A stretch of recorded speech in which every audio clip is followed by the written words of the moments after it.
News 18 India.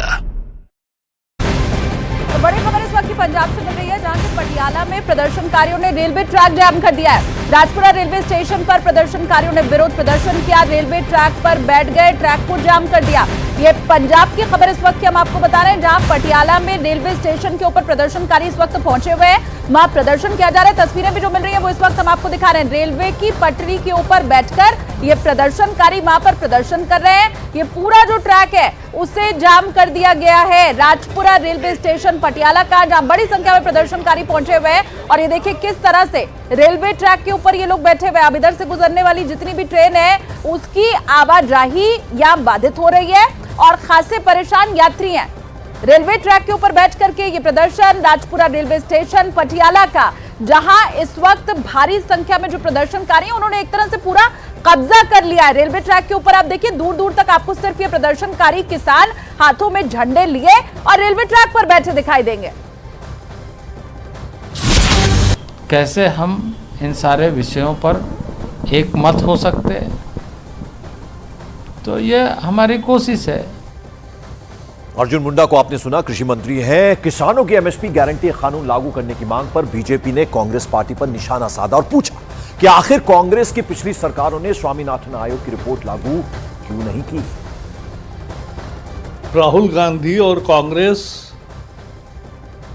का ये पाखंड है, झूठ है और फरेबी है और दोगलापन है। मैंने 2010 में ये सवाल पूछा था राज्यसभा में और ऐसे मैंने 10 साल सवाल पूछे हैं यही मुद्दे पर कि एमएसपी स्वामीनाथन कमीशन का आप रेम्यूनरेटिव प्राइसेस देंगे कि नहीं, उस फॉर्मूला के आधार पे। जब ये काले कानून प्रधानमंत्री लाए राज्यसभा में, लोकसभा में, तब ये कानूनी दर्जा का मामला फिर से उभर कर उठा। क्यों? समझिए, क्रोनोलॉजी समझिए और इसका संदर्भ समझिए। एमएसपी को लीगल गारंटी देना तब जरूरी पड़ता है जब निजी बिक्री, निजी खरीद ज्यादा होता है। वो जो 3 काले कानून लाए गए थे वो सारे हमारे कृषि का निजीकरण हो रहा था। अब जरा आपको बता दें कि किसानों की एमएसपी वाली जो मांग है, अगर वो मान ली गई तो इससे क्या होगा, किस तरह से सरकारी बोझ जो है वो बढ़ जाएगा, सीधा सीधा उसका असर हमारी और आपकी जेब पर कैसे पड़ेगा। तो ये हम आपको जरा बता दें कि अगर सभी फसलों पर एमएसपी का फैसला लिया गया तो इससे 40 लाख करोड़ का बोझ पड़ेगा। ये हम आपको बता रहे हैं कि ऐसे में किस तरह का असर होगा। देश का बजट 45 लाख करोड़ है, तो अंदाजा लगाइए जरा किस तरह से सरकारी बोझ पड़ेगा, जनता पर कैसे असर पड़ेगा।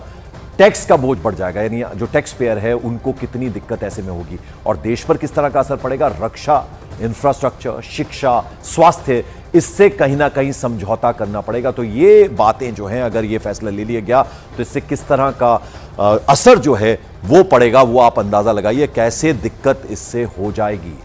और बीजेपी ने पंजाब सरकार पर किसानों के मुद्दे पर राजनीति करने का आरोप लगाया, तो वहीं दूसरी तरफ आम आदमी पार्टी ने भी पुलिस की कार्रवाई को लेकर सरकार पर निशाना साध दिया है।